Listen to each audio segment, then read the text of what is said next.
Your Excellencies, distinguished guests, ladies and gentlemen, we gather in this hall today as some of the most climate vulnerable nations on earth.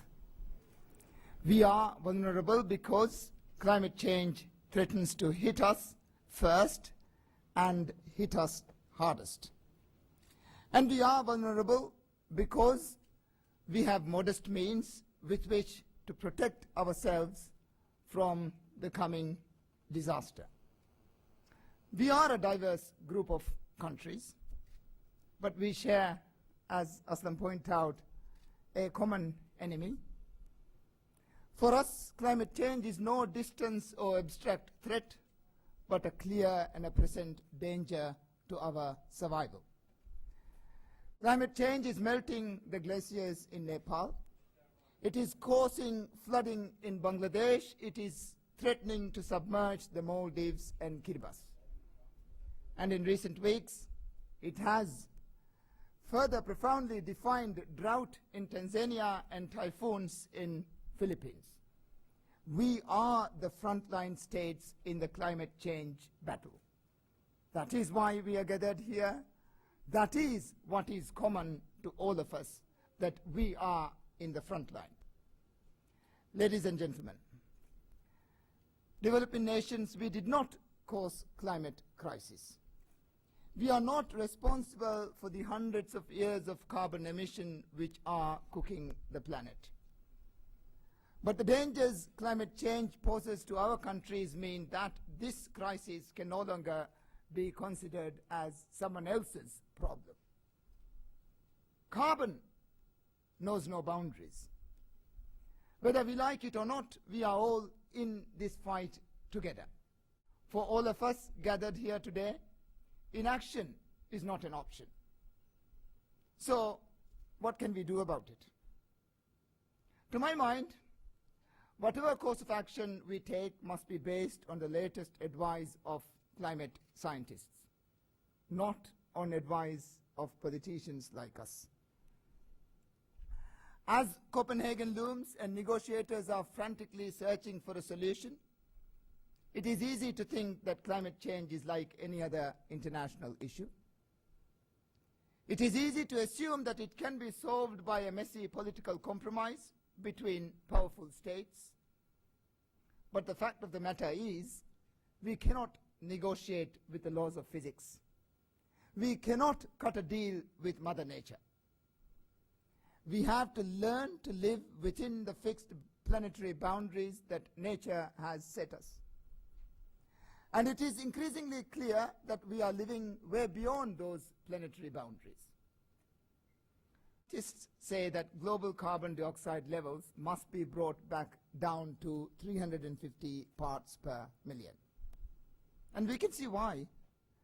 We have already overshot the safe landing space.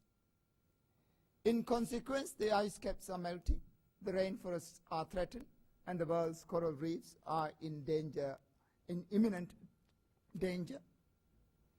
Members of the G8 rich countries have pledged to hold temperature rise to 2 degrees Celsius. Yet, they have refused to commit to carbon targets which would deliver even this modest goal. At 2 degrees, we would lose the coral reefs. At 2 degrees, we would melt Greenland. At 2 degrees, my country would not survive. As a president, I cannot accept this. As a person, I certainly cannot accept this. I refuse to believe that it is too late and that we cannot do anything about it. Copenhagen is our date with destiny. Let us go there with a better plan. Ladies and gentlemen, when we look around the world today, there are few countries showing moral leadership on climate change. There are plenty of politicians willing to point the finger of blame. But there are few prepared to help solve a crisis that, left unchecked, will consume us all. Few countries are willing to discuss the scale of emission reductions required to save the planet. And the offers of adaptation support for most vulnerable nations are just lamentable. The sums of money on offer are so low, it is like arriving at an earthquake zone with a dustpan and a brush. We don't want to appear ungrateful, but the sums hardly address the scale of the challenge. We are gathered here because the most vulnerable group of nations to climate change. The problem is already on us, yet we have precious little with which to fight. Some might prefer us to suffer in silence, but today we have decided to speak. And so I make this pledge today. We will not die quietly. Ladies and gentlemen, I believe in humanity. I believe in human ingenuity. I believe with the right frame of mind, we can solve this crisis. In the Maldives, we want to focus less on our plight and more on our potential. We want to do what is best for the planet and what is best for our economic self-interest. This is why earlier this year we announced plans to become carbon neutral in 10 years.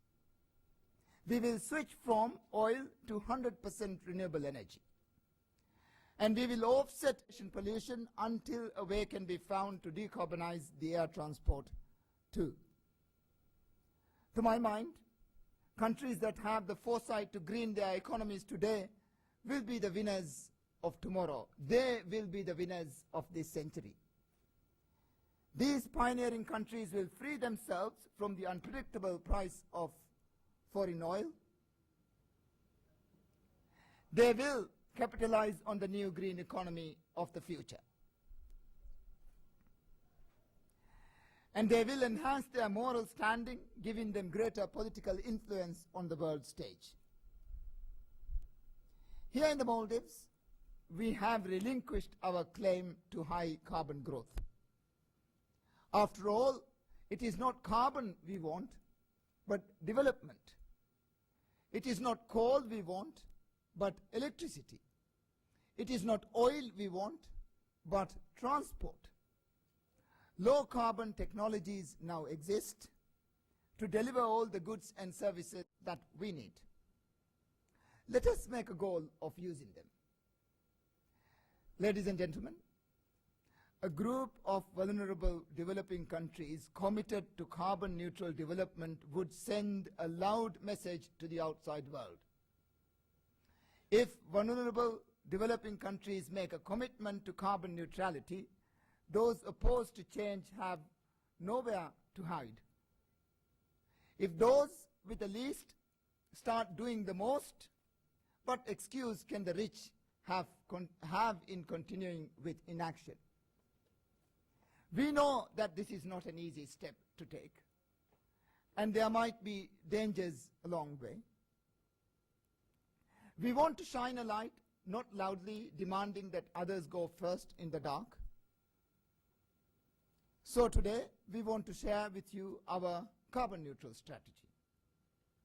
And we want to ask you to consider carbon neutrality yourselves. In my mind, a bloc of carbon neutral developing nations could change the outcome of Copenhagen. At the moment, every country arrives at the negotiations seeking to keep their own emissions as high as possible and never to make commitments unless someone else does first. This is the logic of a madhouse, a recipe for collective suicide. We don't want a global suicide pact. And we will not sign a global suicide pact in Copenhagen or anywhere. So today, I invite some of the most vulnerable nations in the world to join a global survival pact instead. We are all in this as one. We stand or we fall together. I hope you will join me in deciding to stand. Thank you very much.